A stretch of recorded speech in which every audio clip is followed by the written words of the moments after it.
everything was once only imagined. Now tonight, find out exactly what you, not what they think you ought to want, what you want. Ask no one's permission. You don't need any man's permission. You need your own decision. What do I want? Now, what would it be like if it were true? What would I feel like were it true? Now, catch the mood and try to give that mood all the sensory vividness of reality, all the tones of reality, and then sleep in it, just as though it were true. And then await the inevitable. The inevitable is you're going to resurrect it and objectify it on the screen of space, and then the world will call it real. And they may not believe you. Doesn't really matter. If you tell them it came to pass because you simply imagined it. Now, they'll point to the series of events that led up to it, and they will give credit to the bridge of incident across which you walked towards the fulfillment of that state, and they'll point out some physical thing that was the cause. Now, the cause is invisible, or the cause is God, and God is invisible to mortal eye. Who knows what you're imagining? No one knows. But if you sit down and imagine, and no one can stop you from doing it, but can you give reality to the imagined state? If you do, yes, a bridge of incident will appear in your world, and you will walk across some series of events leading up to the fulfillment of the imaginal state. But don't give causation to any physical step that you took towards the fulfillment of it. You imagine yourself having a marvelous business, and then comes the day a building is for sale, and you haven't a nickel to it. And not a total stranger, but a man comes in and asks you quite in a friendly manner, are you going to buy it? And knowing you don't have a penny, you say to him, as you would a friend to a friend, with what? And then he said, well, I have money. It's only in the bank drawing nothing. You say, well, I have no collateral. But he said, I watched you. You're an honest person. Your family, they're honest. I think they are. Would you like me to buy it for you? Get my lawyer to bid for it. If they knew that I'm bidding, that I have money, they'll bid me out. And so I get it at the very lowest price by getting a lawyer who represents more than one client, and they do not know who he represents, and he'll bid for it. Are you willing to take it regardless of the price? And you say, yes, I'll take it. But I have no collateral. All I need is your signature, that you will simply pay 6% on whatever the price is, and then reduce that principal over a period of 10 years. Agreed? Yes. But then sign this, and we'll see if we can buy it. That day, you owned the building. And you didn't have one nickel when you owned the building that day. You only had your signature on a piece of paper. At the end of 10 years, you repaid the man his principal. You reduce it every year, paying him 6% on the remaining principal, and reduce the entire thing at the end of 10 years. That man dies 20 years later and leaves you $150,000 in cash, tax-free, and a couple of homes and many personal belongings. In the meanwhile, you continue in that business, and it multiplies and multiplies.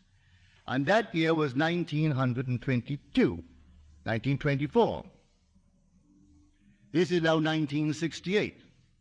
That building, I'm speaking factually. That building in 1924 is now gone. He paid only $50,000 for it. It was repaid and repaid.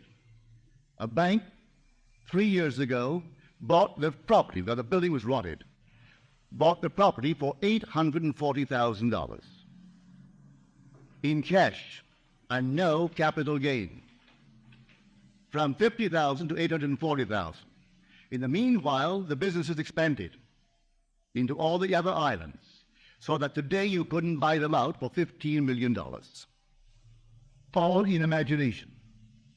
And this goes back to the imagination that preceded this man's offer to buy the building.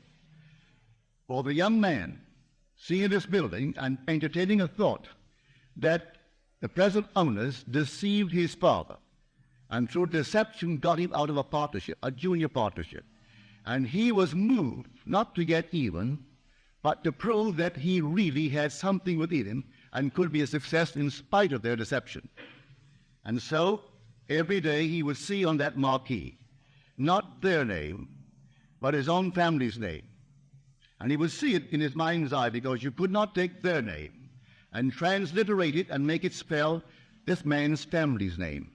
But he saw it. And in his mind's eye, he saw that name, which, if true, would imply the family owned it. He did it every day, twice a day, for 2 years.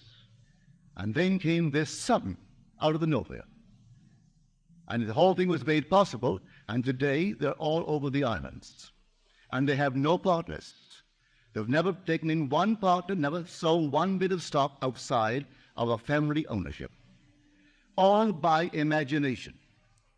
Now, I know what I'm talking about because I'm a member of that family. I'm speaking of my own family. This is not hearsay.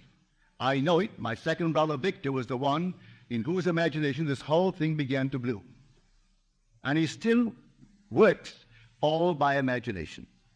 He knows what he wants, and then after having decided in himself, that's what I want, and that's good for the business, he then in his mind's eye appropriates it. And then let things happen. As told us in Scripture, the vision has its own appointed hour. It ripens, it will flower. If it be long, then wait, for it is sure, and it will not be late. Read that in the book of Habakkuk. Here is the true translation of that passage in Habakkuk. So when you know what you want, remain faithful to that assumption. And the assumption, though at the moment, is denied by your senses and denied by reason. If you persist in it, it will harden into fact. Are we not told that God calls a thing that is not seen as though it were seen, and then the unseen becomes seen? He calls everything from the unseen into the seen in this simple manner. For he is the resurrecting power. So if I assume that I am, I don't have to have evidence to support it. I assume that I am. I am what? Well, I name it. And having given it a name, given it form, given it definition, remaining in it, I resurrect it. So I know what I'm talking about. All I need from you is the acceptance of it. Will you believe it? Will you believe that with God all things are possible? Will you believe that all things are possible to men? Well, you can prove it in the not distant future. But you are the operant power. It will not work itself.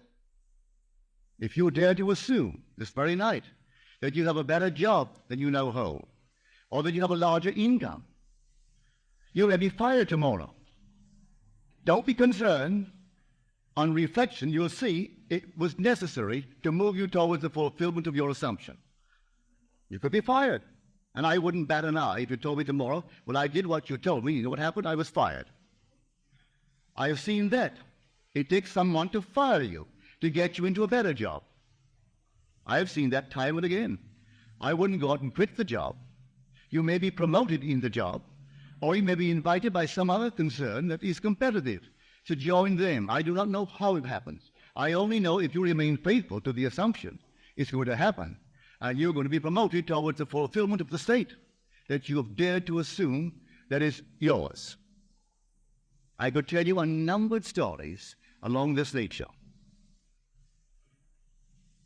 So here I say, dwell in the end. The end is where we begin. For if I've seen my name on the marquee, that's the end. I don't wait for the incident to take place in my world to move from one to the other, leading up to that. I dwell in the end. If I go to the very end, what would it be like were it true?